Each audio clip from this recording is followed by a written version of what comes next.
Please stand for the Pledge of Allegiance.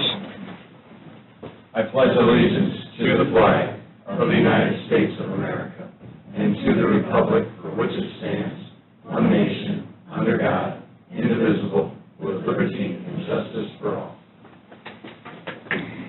Good morning. This is the Board of Commissioners meeting for Porter County, Tuesday, December 11th, 2018. First, a little bit of housekeeping. Anybody that is here wanting to hear the Gilson Barn application, that project has been withdrawn. So they will not be, they have withdrawn the whole project. So they're not delaying it, they've withdrawn. So anybody that's here for that meeting, we're letting you know so you don't have to stay through the whole meeting to hear it. We'll give you a few minutes to get up and get out, and just wanted to let you know. So we tried on social media, we tried however we could to let you all know before you all showed up, but it's been withdrawn. So thank you.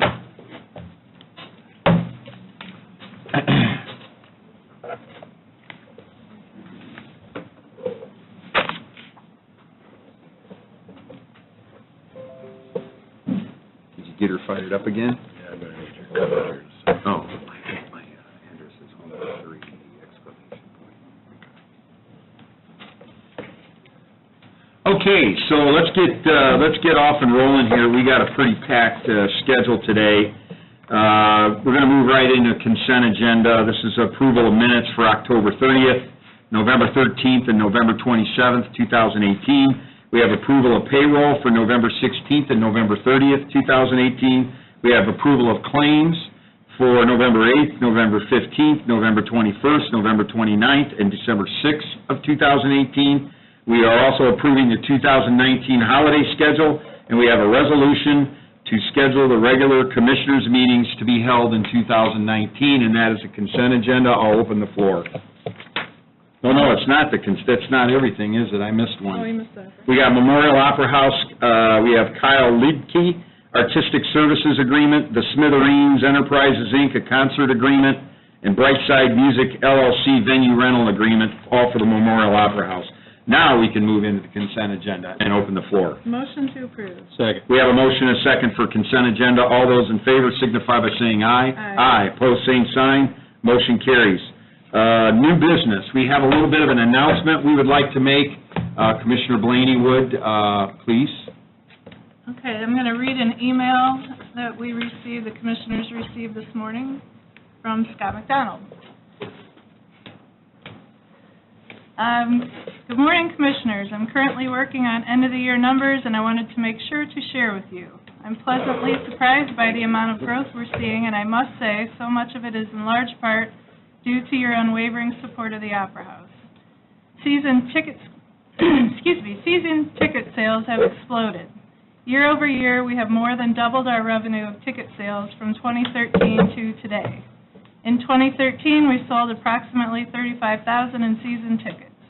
This year, we are currently at $79,960 in season ticket sales alone. Last year was $60,336.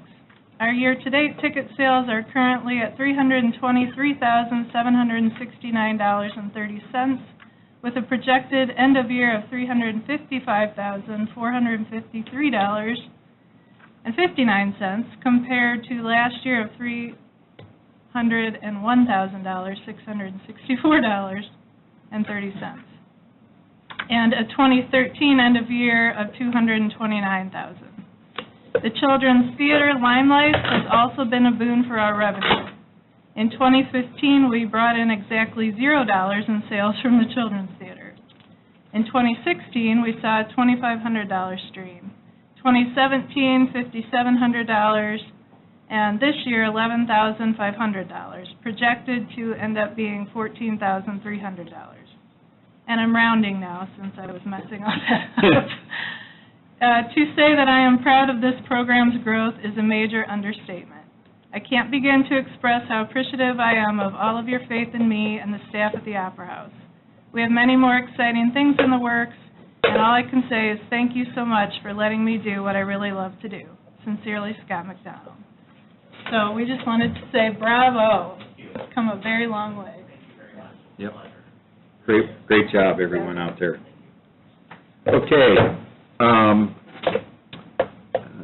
not only do we address things up here that sometimes we don't want to address, we also are going to take the time to talk about things that are successful and some of the successes that the county's had over the last 2 to 3 years. So I think a lot of people sitting here today remember when we were wondering, we were on the tipping point of where the Opera House was going to end up.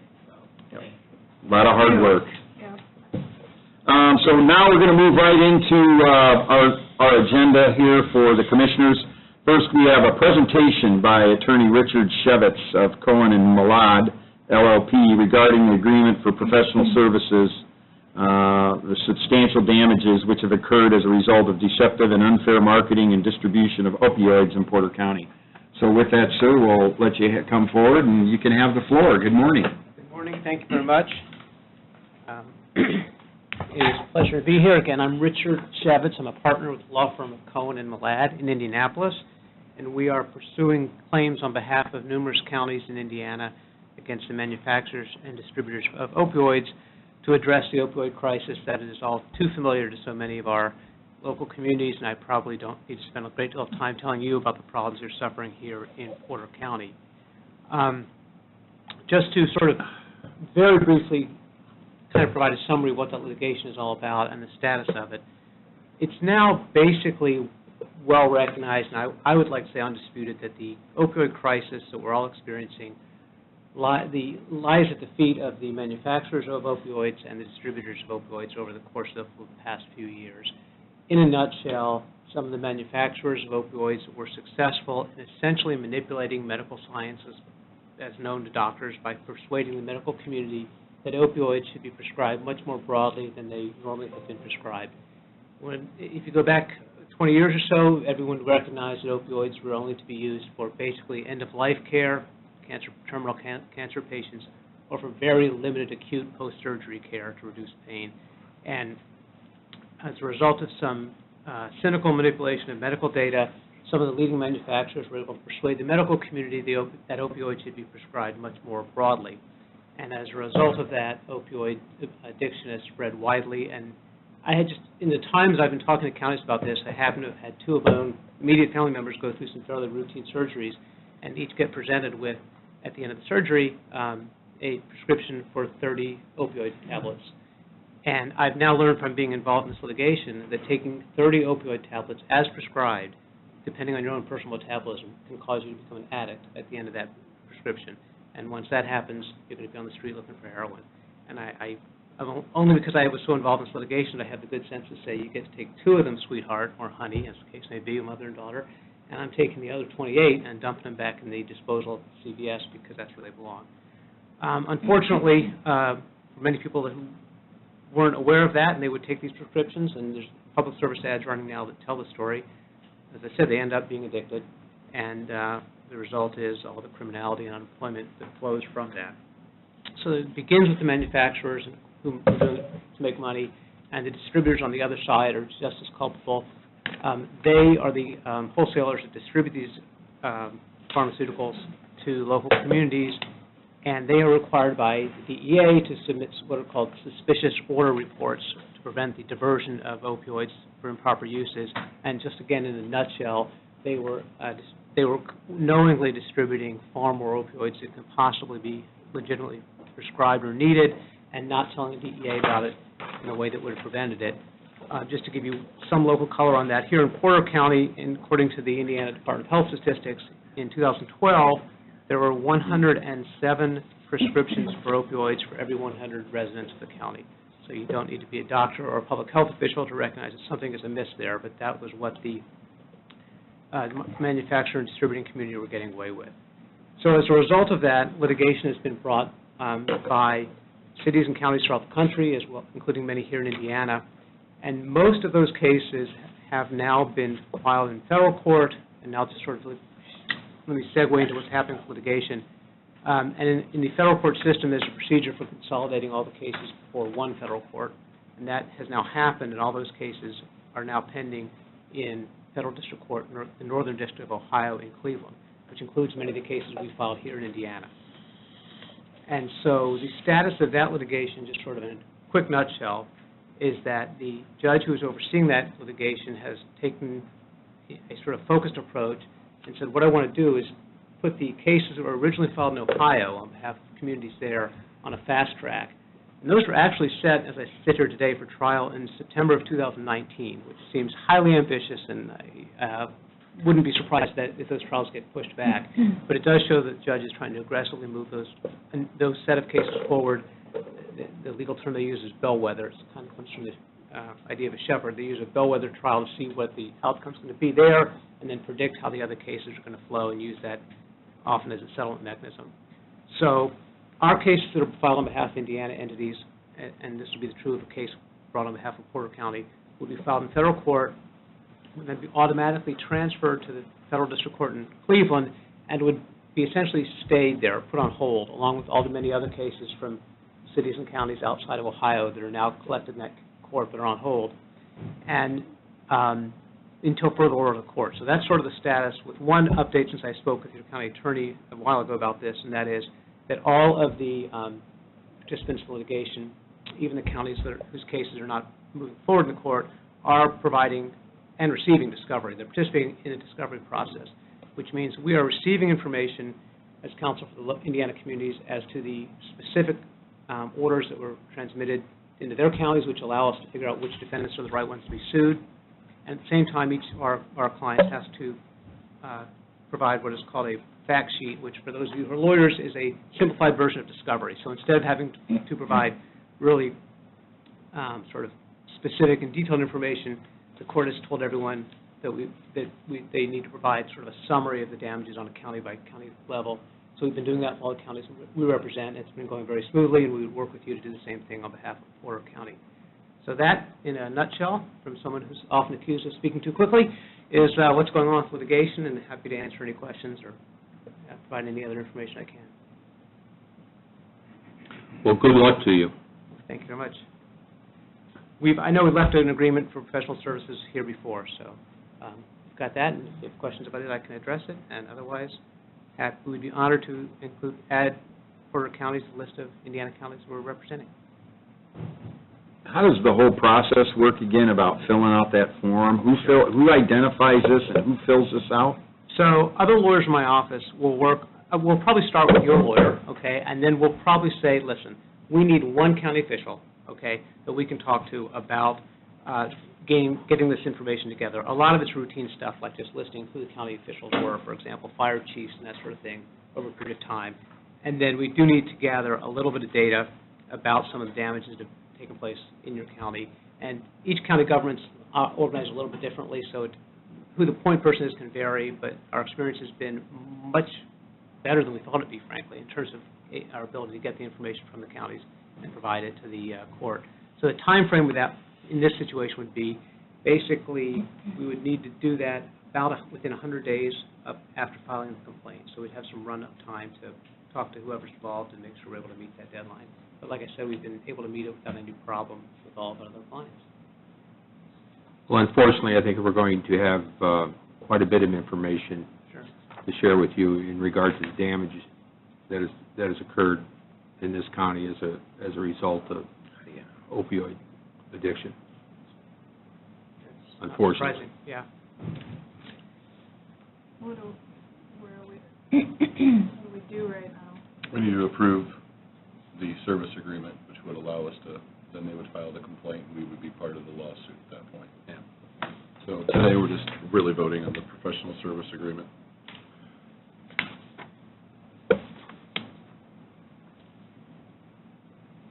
And are there any fees on the professional services agreement, or how's that flow through from a dollar perspective? So that's a very important question, and the answer is it's all done on a contingent basis, and we advance all the expenses. Okay. Motion to approve. Second. We have a motion and a second for an agreement between Porter County Government and Cohen and Malad LLP regarding professional services for substantial damages for deceptive and unfair marketing and distribution of opioids in Porter County. All those in favor signify by saying aye. Aye. Opposed, same sign. Motion carries. Thank you, sir. Thank you very much. I'm glad we finally got it in here for the end of the year, so. No problem. Been a busy Thank you. year, but thank you. I appreciate being first on the agenda. Yep, thank you.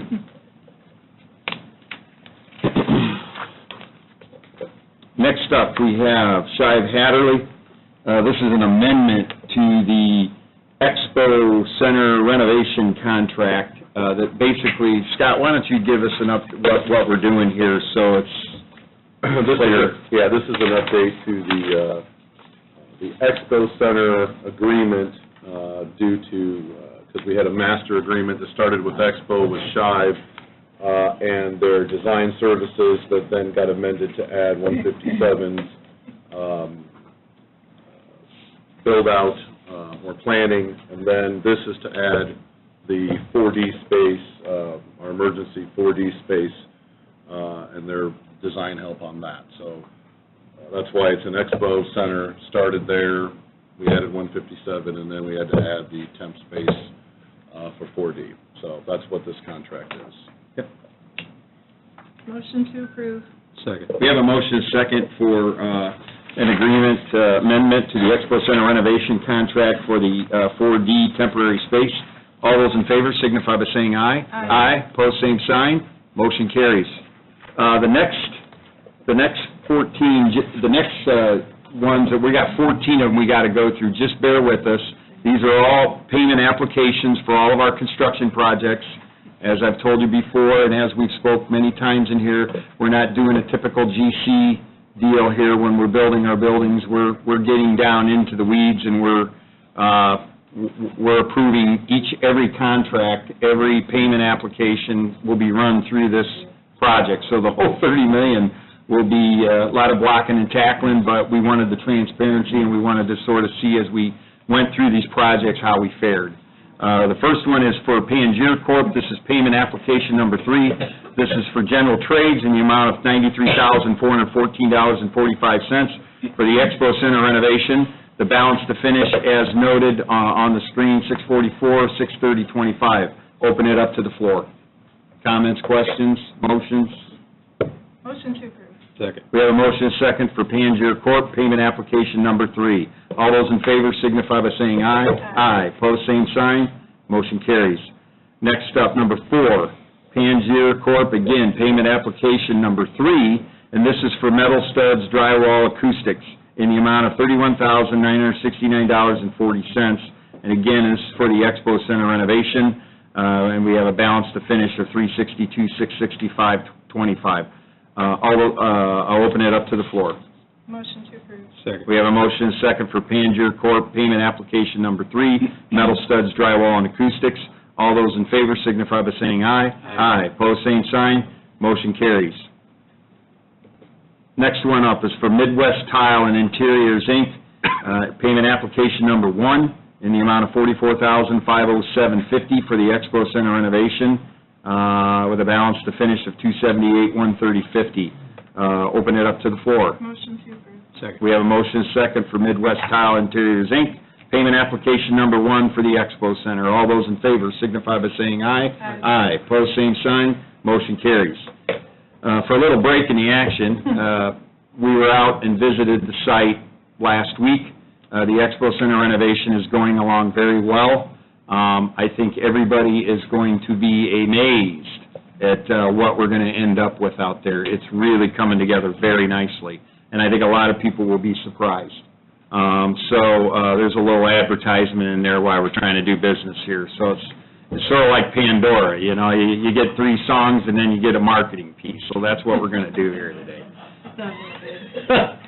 Next up is D.A. Dodd, payment application number 3 in the amount of $137,826.67. This is for Expo Renovation 2. D.A. Dodd is the mechanical contractor for the project. Open it up to the floor. Motion to approve. Second. We have a motion and second for D.A. Dodd, payment application number 3 for mechanical. All those in favor signify by saying aye. Aye. Aye. Pose same sign. Motion carries. Next up, Continental Electric. Again, this is for the Expo Center. Payment application number 3 in the amount of $24,090. Open it up to the floor. Motion to approve. Second. We have a motion and second for Continental Electric payment application number 3. All those in favor signify by saying aye. Aye. Pose same sign, motion carries. Little note on the Continental Electric project, and what they're doing out there. When we dug into the building and started tearing it up to rebuild it, there was a lot of electrical lines that were underground that were bad. And so we approved a change order in here several months ago for that. That work is going very well. We're still within our strike range of our budget. It was a big change order, but everything's now overhead, so we should not have any more underground, bad electric, anything out there. So it was a significant change that we made a decision on, but we think we're now looking at it, and while it's being built out, we're going to be miles ahead. So that's just a little update to that one there.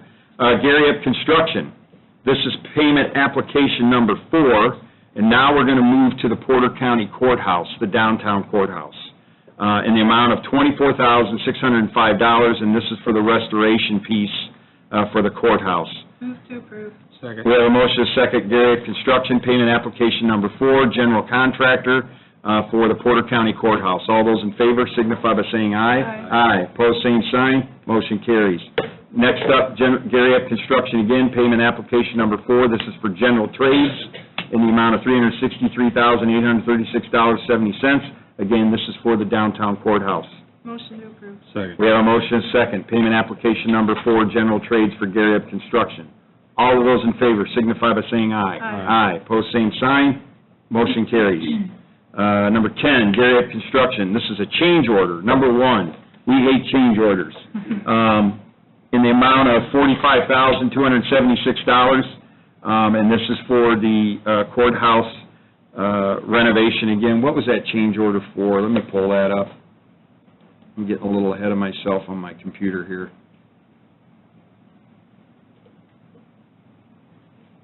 Okay, this is for this is a change order for $45,276, and this was to provide removal and replacement for 4 existing balcony roofs around the courthouse.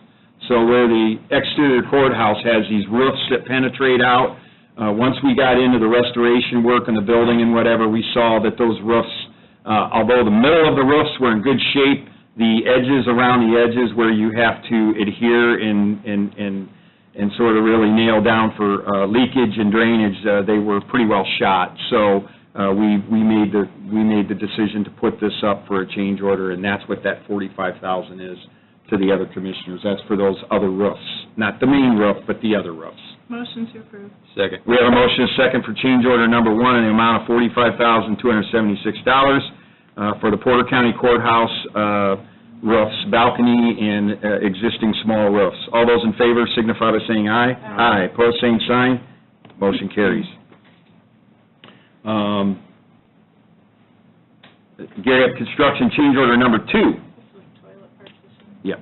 And this is in the amount of $7,000, and this is for toilet partitions, right, Laura? Yeah, it was an alternate when we did the bids. Yeah, so it was an alternate one when we did the bid. Now we're just choosing the alternate for $7,000. Motion to approve. Second. We have a motion, a second, for change order number 2 in the amount of $7,000 for Gary Up Construction for the courthouse. All those in favor signify by saying aye. Aye. Pose same sign, motion carries. Payment application number 10 in the amount of $129,600, and this is for the admin plaza renovation. We're now moving to this building, and this is for the work that all the sidewalk work and the reworking of the front, the handicap parking lot, and all the sidewalks around the building, which now completes the project. Motion to approve. Second. We have a motion, a second, for payment application number 10 in the amount of $129,600 for the admin plaza renovation. All those in favor signify by saying aye. Aye. Pose same sign, motion carries. Next, we have MCOR Higher Electric.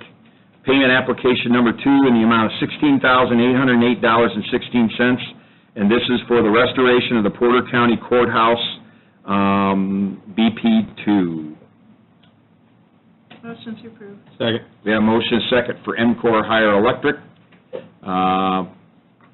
This is their payment application number 2 for $16,808. Again, this is for the downtown courthouse. All those in favor signify by saying aye. Aye. Pose same sign, motion carries.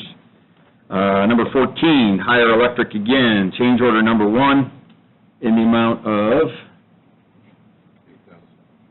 $8,095 for the restoration. This is downtown courthouse. I think this is for the, is that for the? Camera poles on the northeast side of the...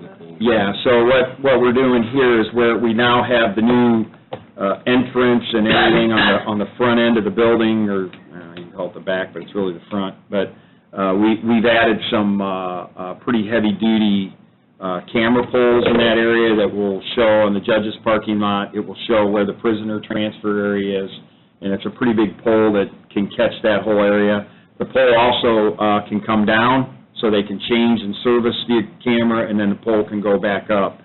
This is something that we felt that wasn't on the original plans, and that we felt we needed to have that additional security there. So that's what that's for. Motion to approve. Second. We have a motion and a second for change order number 1 in the amount of $8,095. All those in favor signify by saying aye. Aye. Pose same sign, motion carries. And I believe our people, IT people, will be installing the camera and doing some of the other work. We're going to be trying to pull some of that work off ourselves, too, to save some money. Okay, so we're done with all the payment applications. Thank you.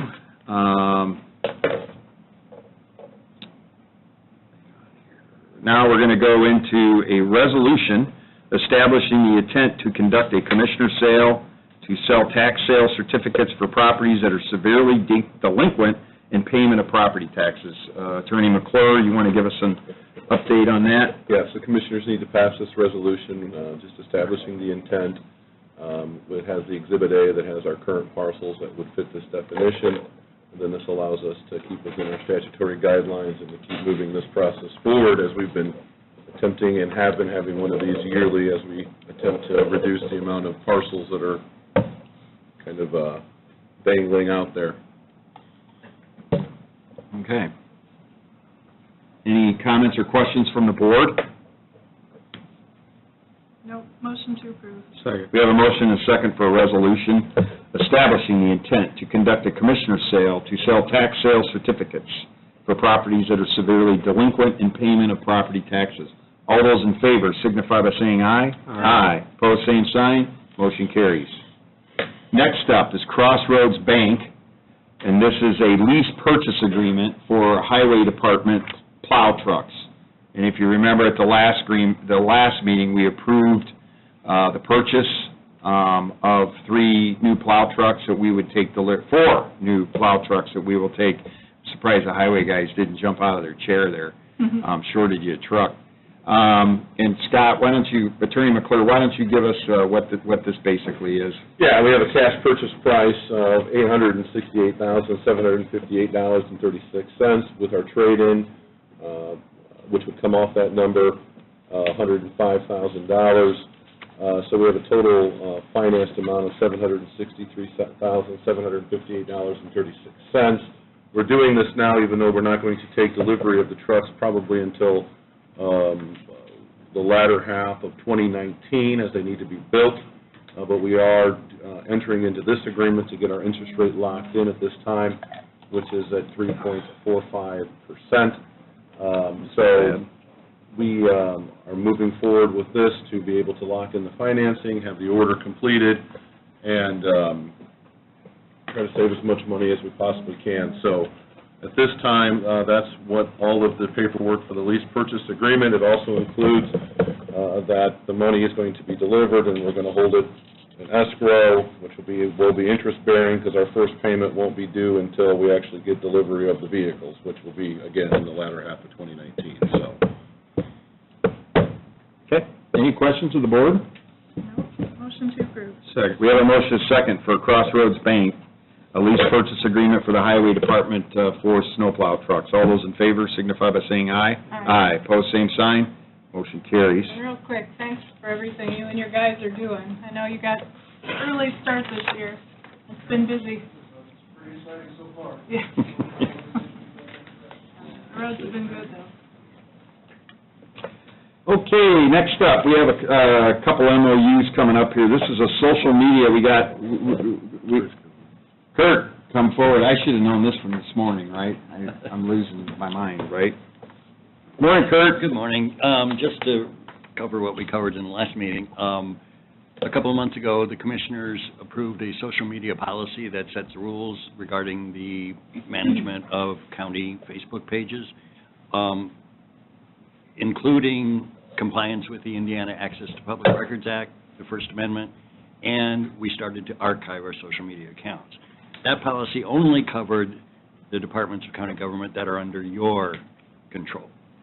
I have been going to the other units, that have their own boards, and as you offered when we approved the policy, that if they will adopt our policy and approve a memorandum of understanding and comply with our policy, then we will archive their social media accounts at no cost to them. We'll include it in the contract that we're using for our social media accounts.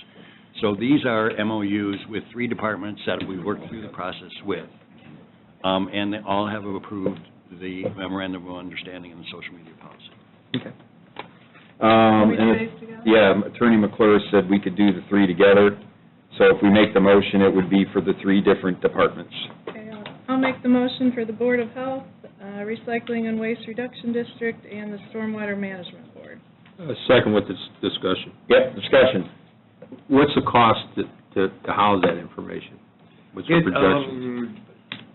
I believe we're right around $6,000 a year, wasn't it? I think it's about $5,000 if I remember correctly. Yeah. Now, if each of these units did it themselves, based on my estimate of their activity, it'd cost them $2,000 each to do it their own. But this way, we're saving money for the taxpayers for these different units and being able to do it all under our umbrella. And also, we don't really have a choice. Correct, they have to be archived. They have to archive them. Under opinions by the Indiana Public Access Counselor, they have to be archived. So we're just being in compliance. Correct. And other than Facebook, what other social media site are we? There are 8 different social media platforms that the archiving service supports. Not going to remember them all. Facebook, LinkedIn, Twitter, YouTube, Instagram. Okay, I get that. Most of the major ones, and from a review I did when we first went through this, that no county department, to my knowledge, uses platforms that are not archivable under our service. And I know there's been some departments out there that have been complaining about this and whatever, and they really don't have a choice in the situation. We're just offering them the umbrella and the savings for their departments, and I think the ones up in front of us today here have bought into that and see the value. So we'll try to corral the other ones as they see fit, and if they don't, then if something happens, then I guess they'll put the county in jeopardy. There is one notable exception. I met with the tourism board. Yep. And they are not the traditional government entity. And to be honest with you, I kind of agree that they need to go off on their own, and that's what we're discussing now. But we laid down the parameters. You still have to comply with the Access to Public Records Act, and you have to comply with the First Amendment rights. And then Scott and I had a really brief conversation that maybe we would have a different MOU, because I laid out to them, if you do this, you are also responsible for the attorney's fees that come with defending yourself against First Amendment claims or complaints, Public access complaints. Yep. But that doesn't hold the county harmless, does it, Scott? In other words, if they were to be sued, Well, they're their own board, and they have their own attorney, and they can sue and be sued. And they have their own rate. So I believe they would have to defend themselves on a claim of whether, based upon a request for documents or a FOIA request. I guess my question would be is, if they were to be sued, could we also, because they are an arm of county government, Oh, we would be sued also. Yeah. Why And not? that's why I don't agree with them having their own policy. I think they should, as with every other department in county government, should not be operating independently of the county general policy in regard to that matter. That's my opinion. Because at the end of the day, we're going to be held, because we hold the deepest pockets, responsible for paying off any kind of, civil suit, if there were to be any. Well, we'll continue to look at it. Yep. So we have the motion for the 3. Any other discussion? Nope.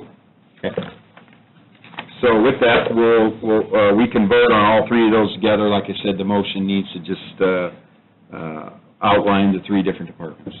It did, I made it. Oh, yeah, I'm sorry, okay, so I'm going to call the vote. All those in favor signify by saying aye. Aye. Opposed, same sign. Motion carries. Thank you. Sorry for the confusion. That was on me. Okay, next we have a legal services agreement. Attorney McClure? This is the update to the Newby, Lewis, Kaminsky, and Jones legal service agreement on the litigation that you voted on last meeting for the 15 North Franklin lease issue. I've looked at it. I've reviewed it. Anybody? Okay. Motion to approve. Second. We have a motion and second for legal services agreement for Newby, Lewis, Kaminsky, and Jones. Newby, Lewis, Kaminsky, and Jones. All those in, Sounds like a rock band. yeah. All those in favor signify by saying aye. Aye. Opposed, same sign. Motion carries.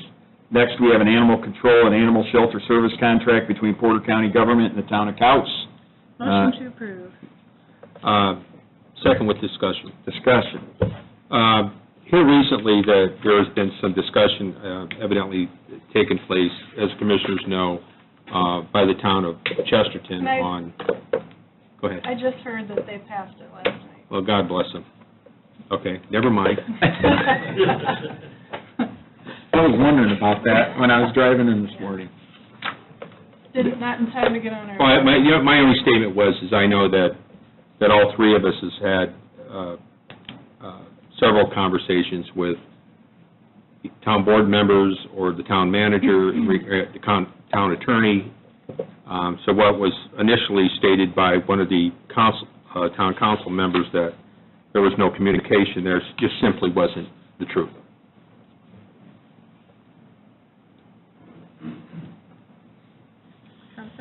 Yeah, I'm not going to say anything on that. So we have an animal control, animal shelter service agreement between Porter County and town of Couts. All those in favor signify by saying aye. Aye. Opposed, same sign. Motion carries. Next up, Rhonda Young. There she is.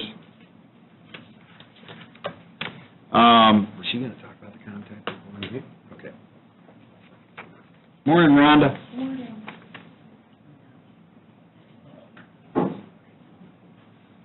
The first one is comp time. Yep. She's passing down the employees that have 35 hours or more comp time. It's went up considerably because of the election. So there's the 5 clerks that worked on the election and 2 voters registration. That hasn't been on the reports before. But everybody else that was on the reports before, they're doing well, except for the prosecutor's office, the one secretary. I think they're going to address that at the council meeting this month. Okay. That's my understanding. Again, they're going to address it. And I know that, Karen Martin said that she was going to check in to see if they can do a buyout on a couple of her clerks, but she wasn't know if the clerk can do it or she was going to call the election board. My understanding is they have some money in their budget, right, that they could be transferred to cover some of this. That's what she said, but she thinks that the election board should pay for some of it. If that's up to the council. Yep. So I don't know if she's got it on the council agenda or not. Well, it looks like these numbers are coming down, Yes, they are. so Really. that's good news. Yeah. I'd like to see them come down a little faster, but that's me. Okay. and this is on record. This is our comp time report. And would this be the final comp time report for, will you give us another one for end of year then? I Right? can give you one of them, yeah, for the Okay. last, I could ask Tiffany for the Okay. last one, December. We might want to formalize that at our next meeting in January, the year-end comp Okay. time report, so then we got a cut date, Okay. okay? Yep. Is that it on the comp time? Any comments or questions from the commissioners? Other than agreeing with what you said, Jeff, and that I wish you could go down a little bit quicker, and it has been going down, but we are seeing regular improvements, so I guess I shouldn't complain. And the sheet keeps getting shorter. Yeah. Yep. Yeah.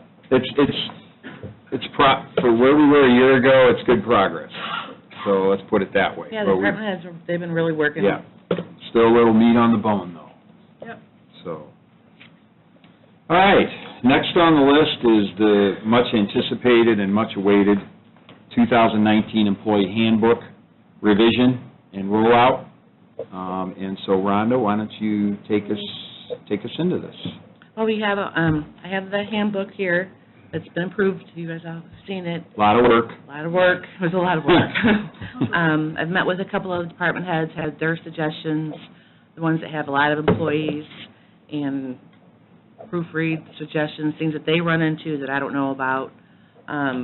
So we really worked well on it, and hopefully we're going to, well, if you approve it today, I plan on sending a PDF to all the department heads and asking them to review it thoroughly, and then come up with any questions so they know it. Mm-hmm. And then I'm going to meet with the newly elected officials. I think they're at training, aren't they, Vicki, this week? I couldn't get a hold of them. So I thought there's only a couple of them, I could meet with them one-on-one after I email it to them. And then this would roll out this would be effective January 1st of 2019, correct? Correct. Okay. I want to tell you what a good job I think you've done on this. Oh, thank you. That's a lot of work. The last time this county has had a major rewrite of its county policies was over 20 years ago. So you had a big job in front of you, Thank and you. you've done an excellent job, I think. Yeah, I think the manual is much more purposeful. It is much more delineated as to what's right and wrong. I think we've edited a lot of the gray out of it, which I think is what all managers want and what all employees want. They just want to know what works and what doesn't work, not a lot of gray. And so... The employees appreciate that, too. and I think everybody appreciates that. I know in my business, where I have over 400 employees, our employee manual is our Bible for our company, and it's people think it's always for the company, but I've always said that employee manuals are more for the employee than they really are for the employer. And I think that's what we're trying to get to, is a document that everybody feels comfortable in and trusts, and I'm sure, and it's clear. Very clear. And we'll roll it out. There may be some hiccups and some things we have to work through, but if done properly, those issues will bubble up, and we'll address them, and we'll address them as we go. So, And with that, with some employees, unfortunately, are not going to agree with some of the content. If there were a way to write a perfect policy manual, it hasn't been invented yet. Yeah. So, yes. but this is an absolute improvement from what we've had, and I think it better reflects the rules, the laws, federal and state, better than it had, and also just the culture, I think, that this Board of Commissioners, as well as the County Council, we want to reflect today, so. Yeah, and I figured it would just eliminate all the interpretation. Here it is, this is what it is. And then the department heads have it, they'll have it plenty of time, they'll be able to answer a majority of the questions. And in that email, I'm also going to ask them, once it's handed out and all that, to collect the acknowledgement. The employee has to sign it, acknowledge that they received it. I think this is going to go a long way towards making things fair across the Yeah, I think so. And making it real clear what the expectations are, and every department will have the same guidelines to be interpreted the same way. Yeah. Yeah, Scott had there's some other things here too, Scott, you want to? Yeah, two things. I mean, there's obviously a complete rewrite, so there's lots of changes, but some of the bigger ones are a PTO change, a sick bank change, and then I think something that's kind of come to everyone, at least it's come to our attention in the last couple of days, is that a vacation issue. There was no intent by the commissioners to change the vacation schedule as we laid out, but the way the former book was written, it caused a confusion, and I don't have it in front of me to use it word for word, but basically, in my example, an employee from 2 to 10 years has so many weeks of vacation, and then there was an overlap from 10 to, say, 15. So if you were sitting at the 10 number, did you have 2 weeks vacation, or did you have 3 weeks vacation? And of course, it was being interpreted differently by department. So in this rewrite, we were attempting to make that clear of where those breaks were, so we didn't have the different interpretations of the vacation schedule. But I think, why don't you give us a brief on the PTO change?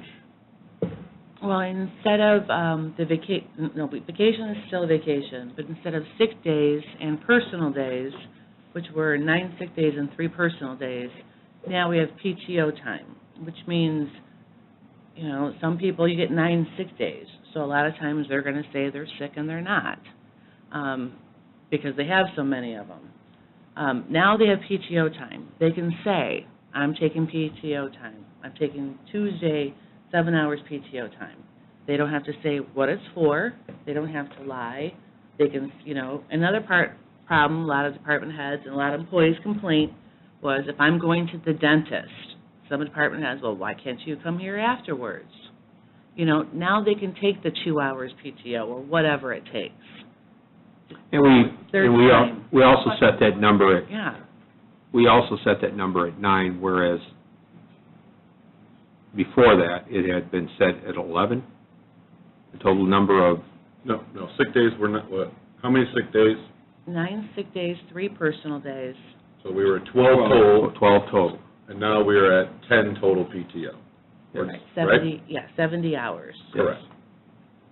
But you can use for anything. Right. Right. So we tightened it up a little bit, and we wrote it in such a way where if you need to take time off because your child's sick at home, or you just don't feel like coming in that day, you just call in, I'm taking a PTO day. Well, I was hearing, the dentist was the main thing. A lot of people would take a whole sick day for the dentist, but department heads were questioning, why do you have to take a whole sick day? Well, the employees would have to go into, well, I'm getting a crown or something, and it's, you really can't do that. Right. Well, and this also, the other side of it is for the employees that were being honest with their sick days and not utilizing them unless they were truly sick. This is a benefit for them also. This is Making it fair. making it fair, making it clear that this is paid time off. And now you can take, if, you're going to the doctor's, at 4 o'clock, or we'll say 3:30, you can take an hour PTO. You don't have to take more time than you need. You There you can take go. that off. And then the other change was the sick bank. So basically, on the sick bank, is we have a sick bank. It's been here a long time. Employees have donated days to it. It was put together in a time period that HIPAA wasn't existing.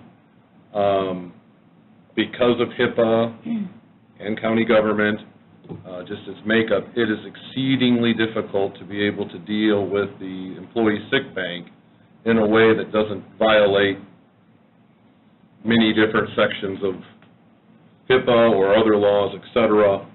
And so in this handbook, and it's kind of lead us into this resolution, because we need to do something to get us into January, February as far as the sick bank, but this handbook, or this proposed handbook, it contemplates the sick bank going away and then being replaced with short-term disability for the employees, of which a significant portion of the short-term disability would be paid for by the county, basically mostly due to the fact that We're trying to be as fair as possible with the days that were donated to the sick bank, but also to then take county government, that board that just is elected officials, out of this kind of mess of trying to deal with sick time, sick bank, medical history, doctors, with employees. It's just very difficult to navigate in a way that doesn't either make it always a yes or always a no, but not violating HIPAA. So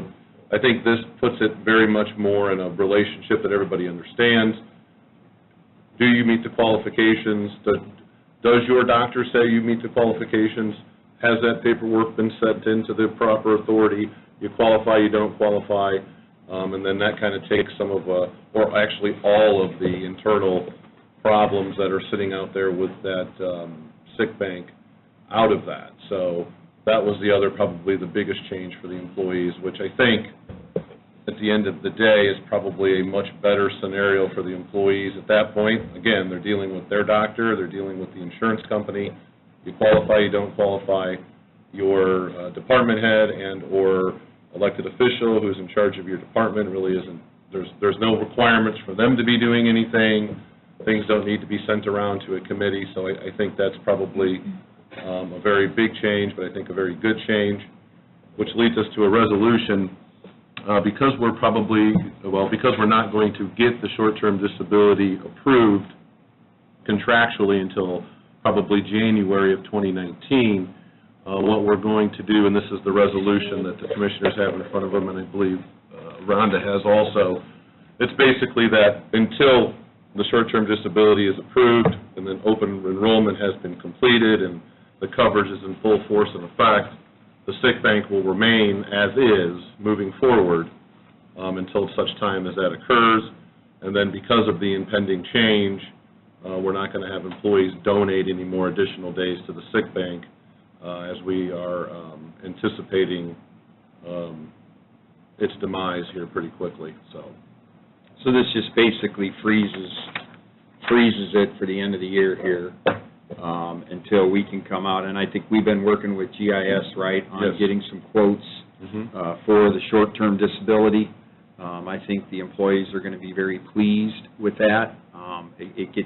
So I think this year, from an HR standpoint, we have a new health insurance program, we have a new wellness program, we have a new manual, we'll have a new short-term disability, move away from the sick bank, which causes us a lot of legal issues, and I think that we set the county on a very good trajectory, all the while lowering the cost of all these things over the last 3 or 4 years significantly.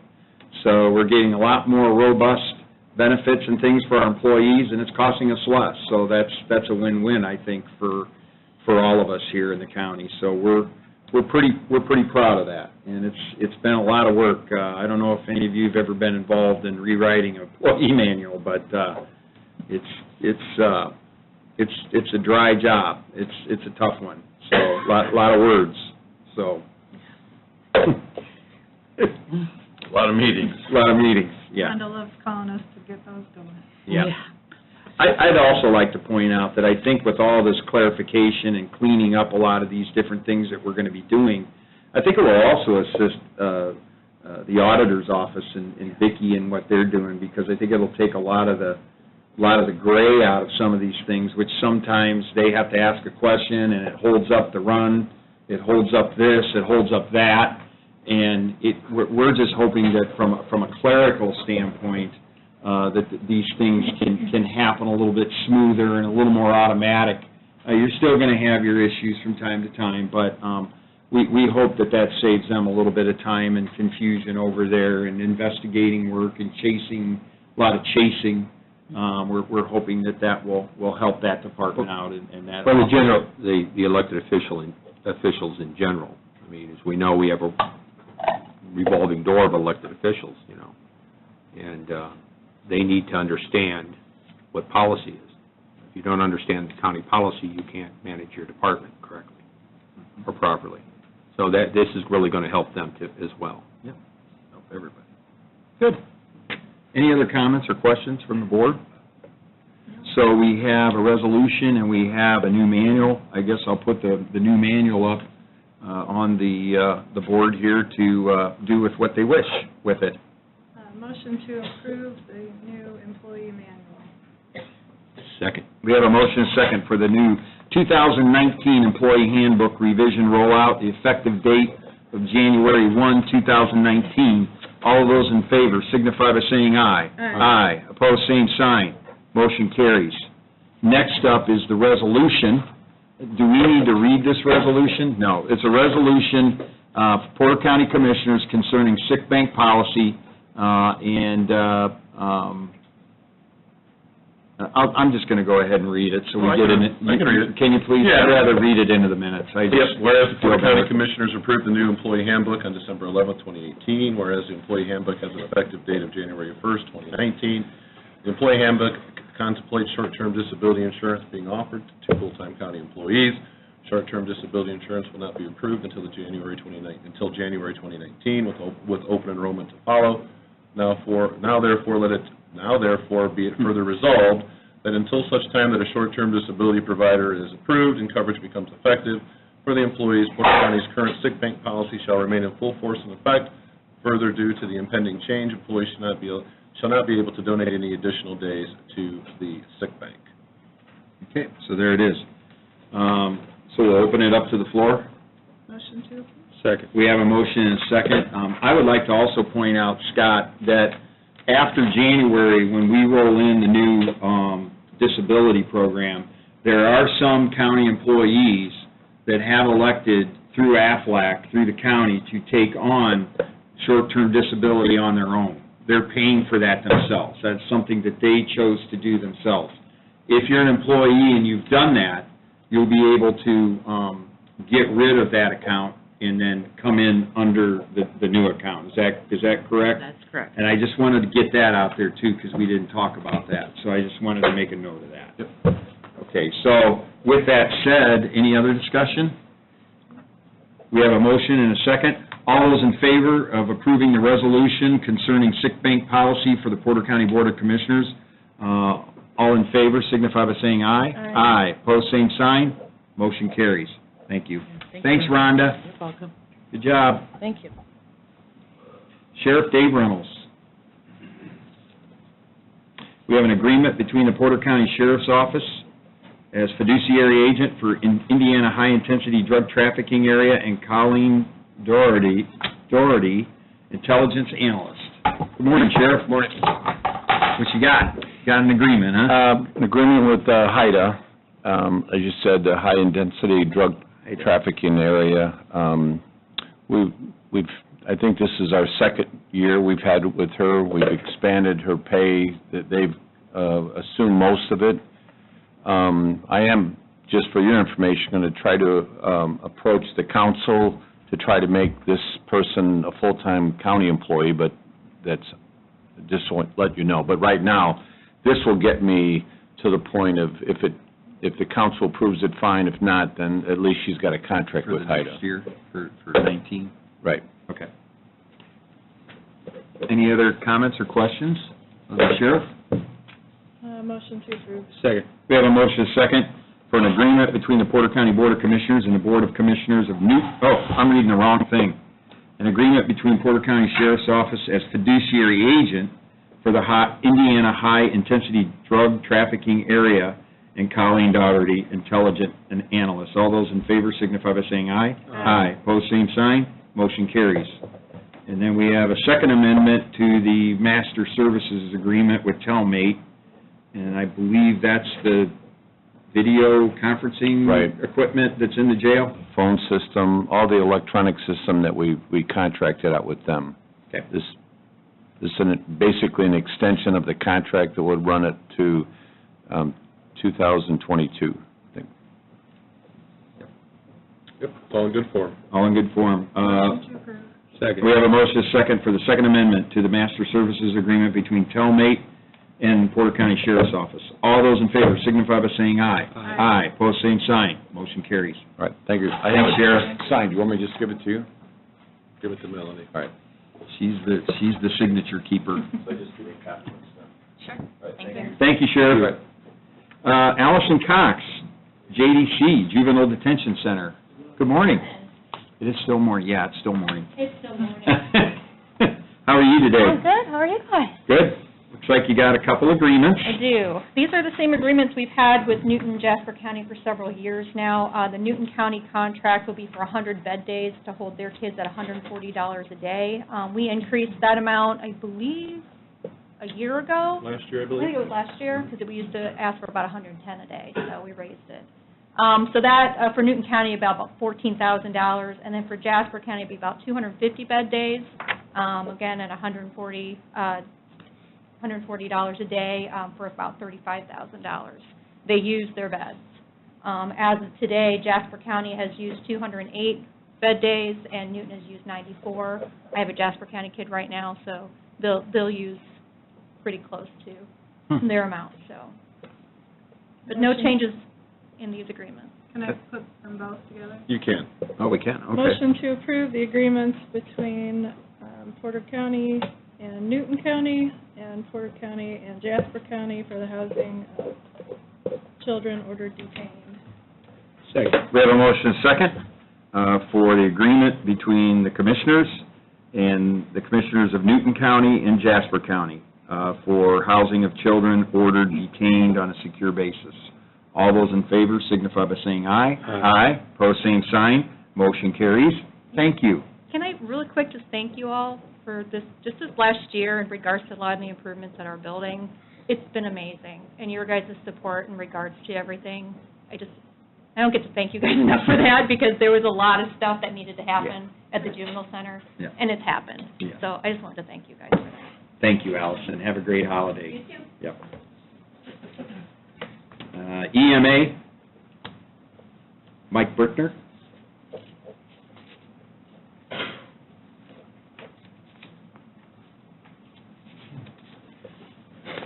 Morning, Michael. Good morning. What the heck here? There it is. Oh, shoot. Go ahead, go ahead and take us down the road here. Well, with this, what we have discovered is that Porter County is required to have a multi-hazard mitigation plan in place. Should be updated every 5 years. So when this came across my desk, we started doing some checking, and ours is current one is from 2011. So we need to update this plan. This is a firm that comes in and does the work at no cost to the county. This is all paid for out of, I believe, Fund 8146 grant funds, and we are required to have this in order to receive any state funding in grants in the future. So the time has come that we need to upgrade our plan, and again, this is a plan that is paid for from grant funds, so there is no extra money in this. So what I'm asking for is approval from the commissioners to move forward with, this is the same firm that did work for us late last year on required funding plans, and this is a standard, pretty much a standard routine contractual agreement that all counties have to abide by throughout the state. Currently, we're working with other counties in District 1 as well. Newton County's in the process of doing theirs as well. Okay.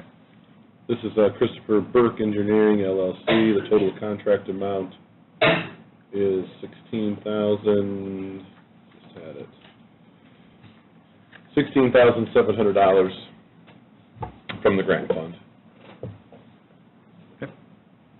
What's typically in this plan?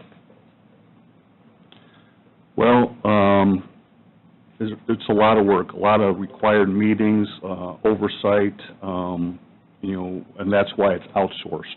But what's the subject matter? It's a multi-purpose, non-hazardous plan that every county has to have in place. I'm just curious, because Christopher Burke, I wasn't aware that they had that kind of, evidently they do. They have that kind of background. They're known for wastewater engineering. Yeah, they have a representative that works with us. She'll be the same person that worked with us on the Thera grant plan that we did last year. Okay, thanks. Any other comments or questions from the board? Motion to approve. Second. We have a motion and a second for EMA for Christopher Burke, a proposal to provide Porter County with a multi-hazard mitigation plan update for EMA. All those in favor signify by saying aye. Aye. Pose same sign. Motion carries. Thanks, Michael. Thank you. Next up, Expo Center, Lori Daly. The one who keeps spending all the money out there. It's so pretty. Yeah, it's pretty. Pretty expensive. Pretty expensive. But we have new sanitation lines, new HVAC units. Keep selling. I'm trying. New. Okay, so what you got here, Lori? Take us through it. I see you got Mr. Wells in here with you, so that means something. So we went out and got proposals for the security camera systems and the background music speaker systems to put in the new facility. There were 5 that initially said they were going to do the security cameras. Once we tweaked it a little bit, only 3 came back. The lowest is Videotech at $25,761.84. And with Videotech and not the other ones, they did include the wire pulling, which some other people put as an additional. So they're the lowest, as well as they're going to pull all the wire, which is a pretty big job in that big facility. So, and I think you concur with me, do you not? I do. Motion to approve. Second. And we're approving the Videotech? Yep. We're Videotech as the cheapest, most responsive bid. Correct. So we have a motion and a second for Videotech for the security camera systems for the Porter County Expo Center, for Videotech for $25,761.84. All those in favor signify by saying aye. Aye. Pose same sign. Motion carries. And next up is the music and speaker system out there. We had 3 bids on this. Continental came in the lowest at $6,750. They did have an additional that I would like to add on if possible of $1,612 as listed on the contract. So the total bid came in at $8,362, and they are still the lowest, correct, What was the additional? to pull the wire. That's the wire pull. Sorry. I'll make a motion to approve Continental Electric at $8,362, the lowest of the 3 proposals. Second. We have a motion and a second for background speaker system, music system for the Expo Center to award to Continental Electric. Just to note, Continental Electric is the contract electrician on the project as well, too. All those in favor signify by saying aye. Aye. Pose same sign. Motion carries. Thank you. Thank you. Laura, we really didn't have, before we started construction out there, you really didn't have a security system out there. No, an ex-employee did put a couple small cameras in that we could just see the front doors, and that was it. Other than that, we do not have. So that would be a no. That would be a no. Good. But we do now. We do now, and it'll record. We will now. Yeah, And it we has will. 30-day storage, so. Good. And it has a room where we're going to keep it, and Yep. it'll all be locked down and all that. Yeah, there's So, 16 cameras. Same way with to your pull. room, Don, you're going to have a locked down room out He's there. I building know you it. IT guy. He's building a new room out there. Yeah, right. There'll be 13 internal cameras and 3 outside. Welcome to the 21st century. I know, right? It's pretty exciting. Well, we're selling it with alcohol sales and stuff like that. It's just, it's a must, so Yeah. we got to get in that game. Thank you, Lori. You bet, thanks. Don Wilson. How you doing, Don? I'm doing good. What do you got for us here? The first one we have is EMA. They, on their second floor up there, they put up some cages, and there's 4 cages or 5 cages. And what Lance wanted to do is only people that have the rights to go into that cage, so he decided we'd go ahead and fob those, and that's what this is for. And is that where a lot of the District 1 equipment is? Correct. So then they can see who's coming and going? And the bomb squad's got a cage up there, too. Okay, so. okay. That's probably something that needs to be Very good done. thing, yep. Yep. And where, I'm sorry, what facility is this? EMA. Oh, okay. They put a bunch of locked areas in up there where they locked all this, the District 1, the EMA we're part of a district, and so we keep a lot of the equipment and things in our space because we have space. And so in the past, though, it was pretty much wide open to anybody. Yeah. We have a lot better inventory now. We didn't have inventory, now we have inventory, we've locked everything down, built some cages in there. Yeah, I was out there yesterday and took the tour it's my first tour since Lance had taken over. I'm going to tell you, that is like night and day Yeah, compared to what it was. looking We good. we did Motion to approve. we did have 2 quotes, and Second. You have what? we did have 2 quotes, and Videotech was low. Motion to approve video tech for the access control.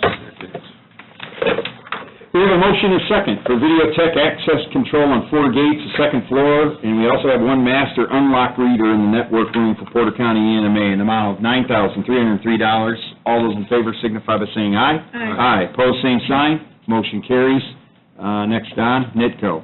Yeah, we, since we're bringing 911 on board to my internet access, we went ahead and going to raise the bandwidth from 100 to 250. And I worked out a deal with NITCO. We had to terminate our contract at 15 North Franklin. So he made this all one deal, so it wouldn't cost us any money to terminate that contract. And the other thing we did is NITCO's supplying the wireless internet to the trailer out at the Expo Center for free also. So Oh.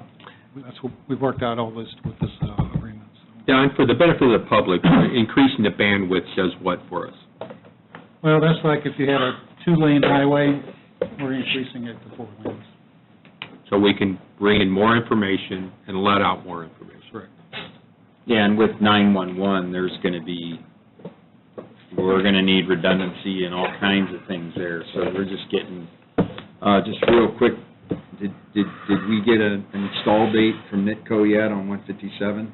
157's already connected to our network. Okay, good. That's good. We did that yesterday. Well, thank you. You knew I was going to ask. I know. Should have led with that. You should have led with that, yeah.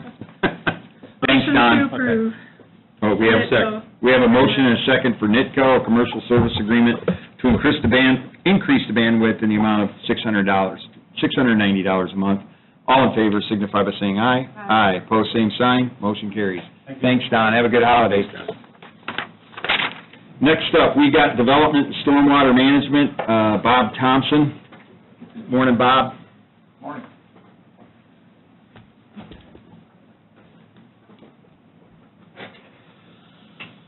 First one, Tower Meadows. Who wants to lead, Scott or you? Well, Bob, you can go first. Thank you. You're welcome. I think everybody's probably very familiar with this particular development. I saw that the letter of credit was going to be expiring about mid-January in 2019, so I started talking with Scott on this. And got with Bill Ferngren on that, and we tried to convince them that it's time to get this subdivision done. And the good news is that all the lots have been sold, except Right. for one that's probably going to be in litigation hell for quite a few more years, and so everything that this particular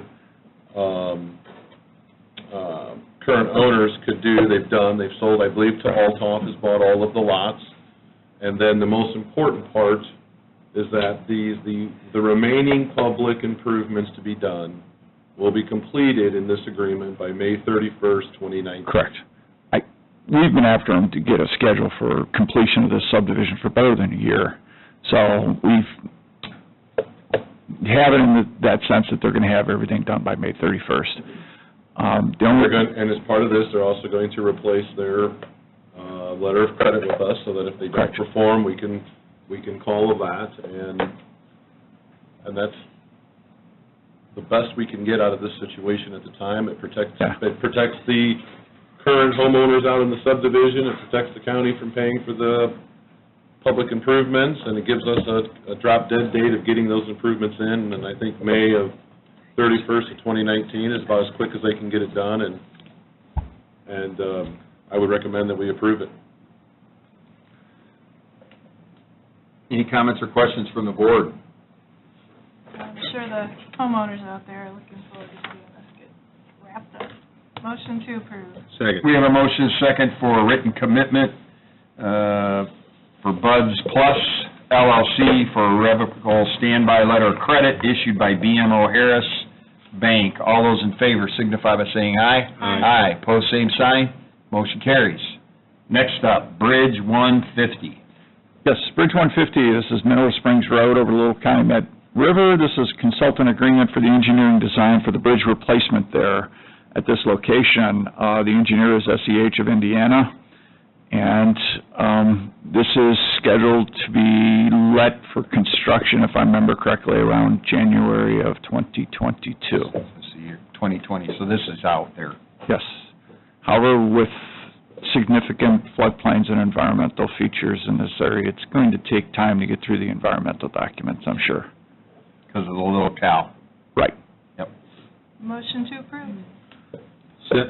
Second. That's SEH? SEH. I've heard of them. We have a motion and second for Bridge 150 for Mineral Springs Road over Little Cow River, a consultant agreement for engineering services for SEH of Indiana. All those in favor signify by saying aye. Aye. Pose same sign. Motion carries. Thank you. Do we want to move up Dollar General and do the highway after that? We're going to, I'm going to deviate from the agenda and move to the Dollar General portion of the, and then we'll finish with highway, so then we don't have to interrupt them. So this is for Dollar General, care of DG Partners LLC. And Bob, why don't you take us through that? Is there anybody here from that organization or anybody that wants to? Sitting right behind me. Okay, so they're right there. Okay, hi. Want to take us through it, Bob? Sure. This is Plan Commission Resolution 18-08. Petitioner, DG Partners LLC, Dollar General, is requesting a zoning map amendment from CH High Intensity Commercial District to CM Moderate Intensity Commercial District. This is located right on US 6 north side, just west of Meridian Road. The reason why we're doing this is the CH, the parcel would be non-conforming in size, so we recommended that they go down to CM. They did that. The Plan Commission held a public hearing on this, not once but twice. Had a little mix-up with legals on that, but both times they forwarded to the commissioners with the unanimous recommendation to approve. Any other comments or questions from the board? This is the first reading. Right. So what we're going to do here is I get to do the handy-dandy public meeting protocol. So with that, what we're going to do right now is we're going to suspend the commissioners' meeting, open up a public hearing, and then what we're going to do is give folks in the audience 3 opportunities to come up and speak in for or against. So what I'll start with is against. So what we'll do is the first call, anybody wishing to come forward to speak against this amendment to the UDO. Second call, anybody wishing to come forward to speak against this amendment. Third and final time, anybody wishing to come forward to speak against this amendment. First call, anybody wishing to come forward to speak in favor of this amendment. Second call, anybody wishing to come forward to speak in favor of this amendment. Third and final time, anybody wishing to come forward to speak against this, in favor of this ordinance, I lost track, amendment. And with that, we'll close the public hearing, and now I'll open up the board for action to take, and if there is action, this would be first reading. Motion to approve the proposed amendments. for Dollar General on first reading. Second. We have a motion and a second on first reading to approve Dollar General for a proposed amendment to the UDO to rezone a parcel of land from CH, high-intensity commercial district, to CM, moderate-intensity commercial district. All those in favor signify by saying aye. Aye. Pose same sign, motion carries. We will have second reading on the January 15th agenda.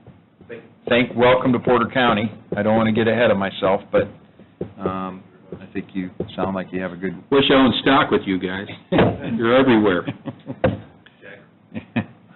Okay, so next up, we're going to get back into the Highway Department, and we have Rich Sexton and Matt Gabeluck to come and talk to us about a presentation.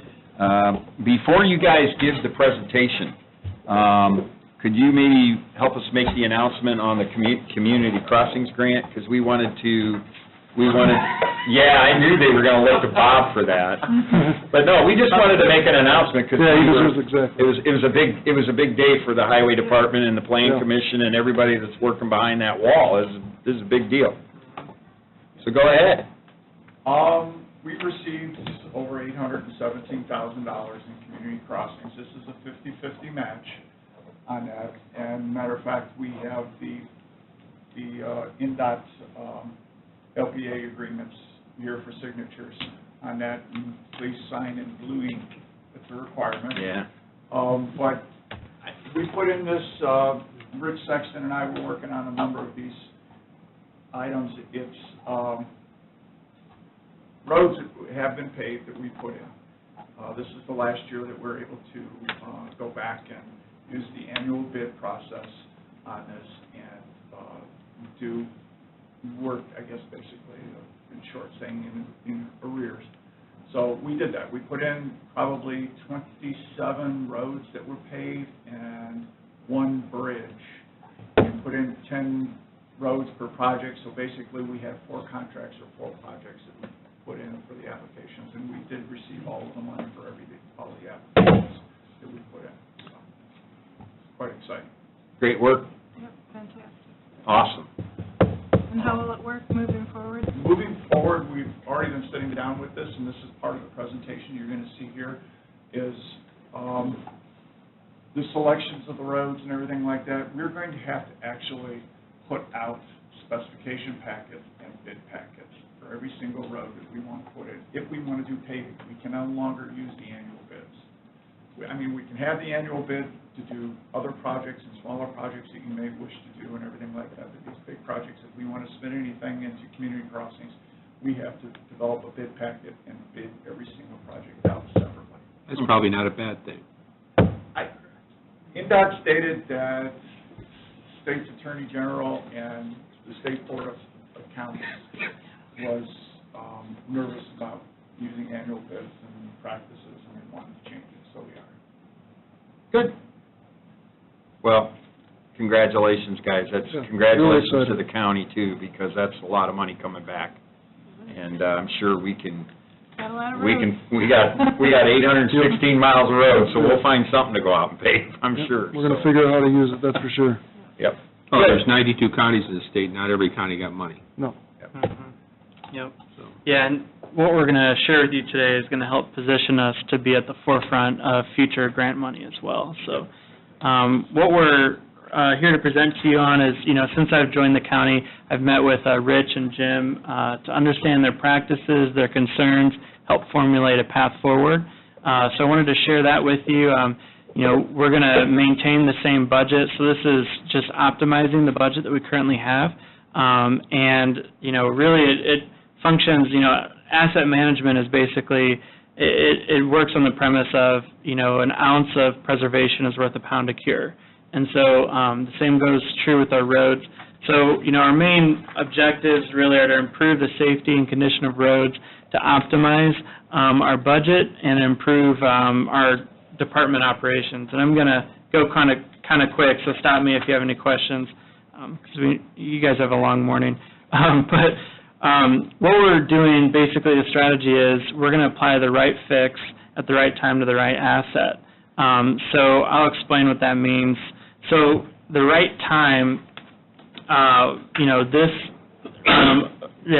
thanks, Kurt. This shows you the pavement deterioration curve. So pavement doesn't deteriorate linearly. It's got this reverse S-curve, and so you'll see there's a window where it drops off sharply.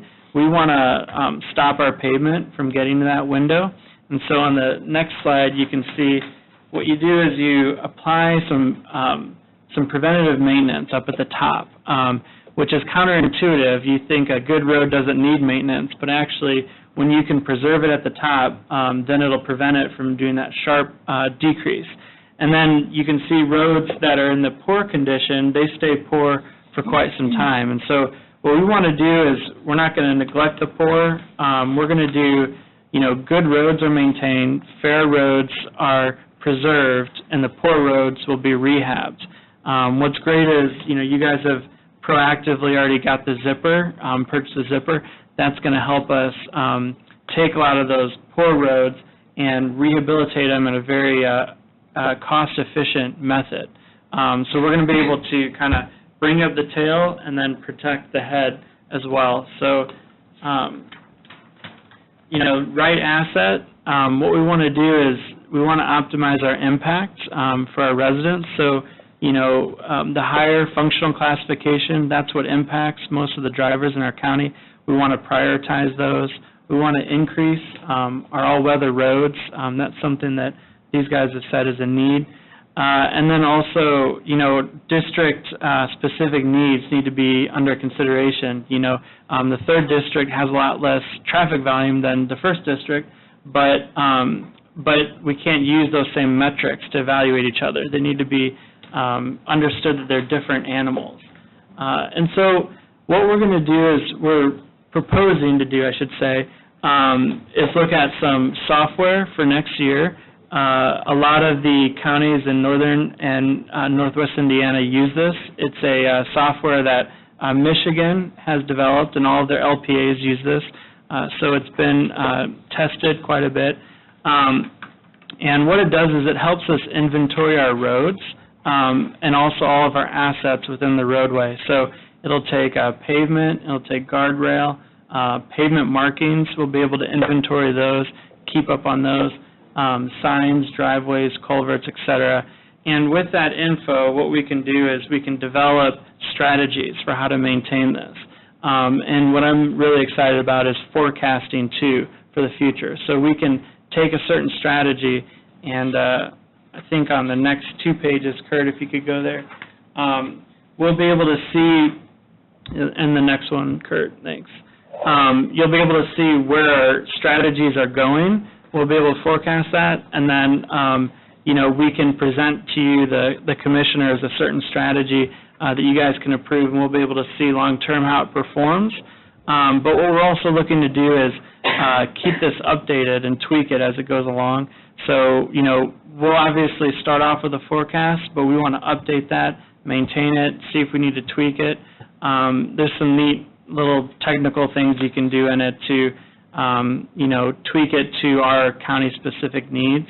And so, our next steps, something that I'm going to painfully work on is formalizing all of our maintained roads.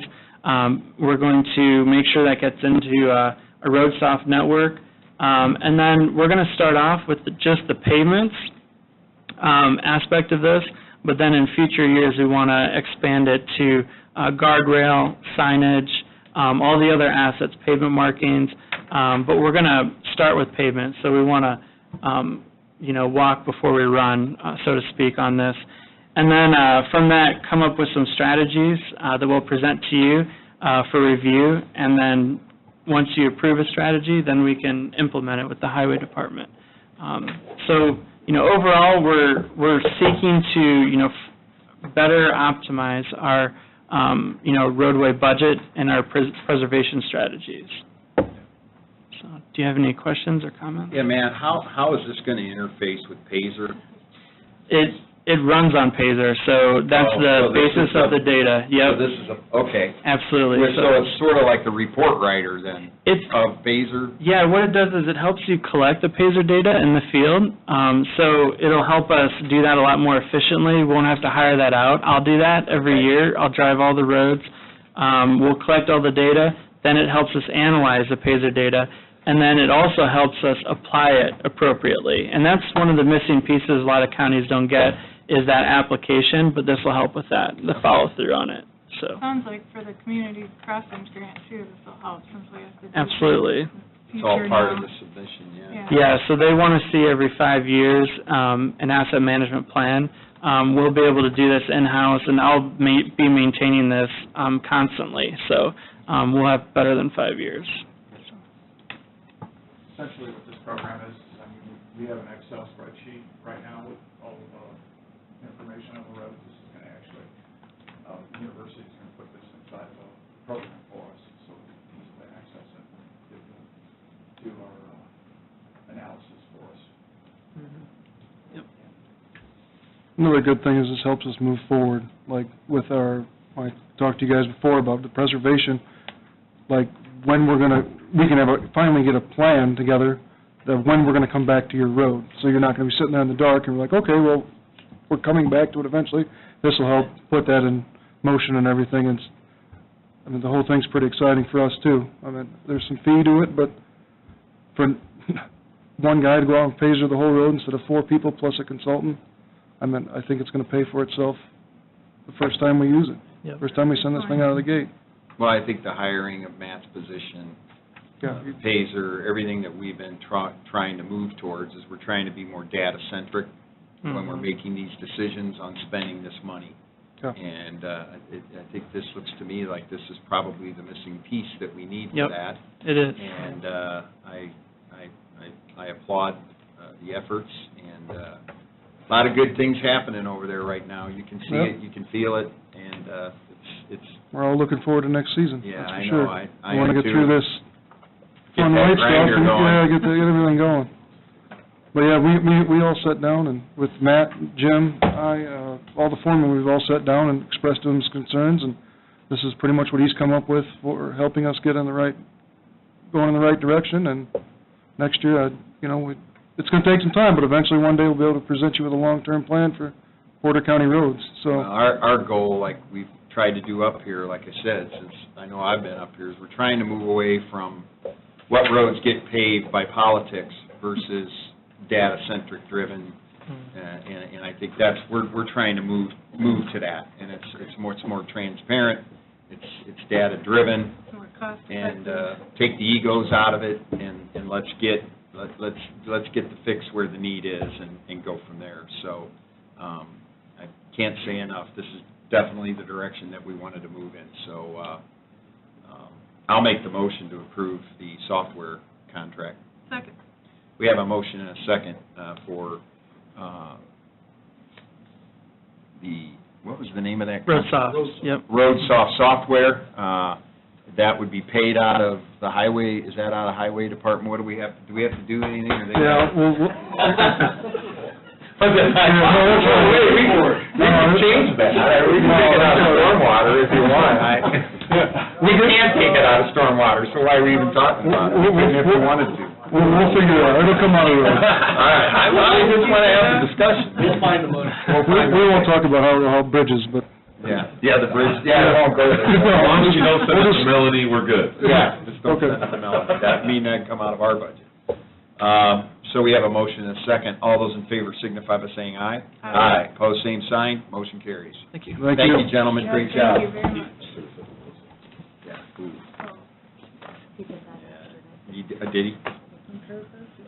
Next up, we have a transfer of funds, Fund 4109, from account 1120 hourly in the amount of 1125 to account 3950 contractual. This is for the Wildlife Board. This action would deplete the fund. Motion to approve. Second. We have a motion and a second for a transfer of funds for the Wildlife Board from 1120, from 4109, 1120 hourly, $1,125. All those in favor signify by saying aye. Aye. Pose same sign. Motion carries. Last on the list, we have Family and Youth Services Bureau, Kate Flannery. I didn't think she was. We have a request for approval from Kate Flannery of the Family and Youth Services Bureau to hold their 7th annual Chalk the Walk. Boy, they're here early. In the walk event on the sidewalk surrounding the courthouse. The event will be held on Saturday, June 9th, 2019. The setup will begin at 6 a.m., and the event will go till 1 p.m. If the weather is inclement, they would like permission to hold the event later in the day from 1 to 6 in the afternoon. And of course, construction will be done by then. And we'll have all new sidewalks to Chalk the Walk, so there'll be fresh canvas. One thing they were asking for from us was a drawing of the new sidewalks, because they rent out space on the sidewalk. Do we have that somewhere? We should have. Yeah, I hadn't heard, yeah, we should have it somewhere. I remember that. Ask Shive should get you a copy of it or something, so. Motion to approve. Second, we have a motion and a second for a request for Family Youth Services Bureau to approve the courthouse grounds on June 8th, 2019. All those in favor signify by saying aye. Aye. Pose same sign, motion carries. And that comes to the end of our agenda. Anybody wishing to address this board? Nobody here? Okay, with that, this board stands in recess. Everybody have a great holiday season. We'll see you next year.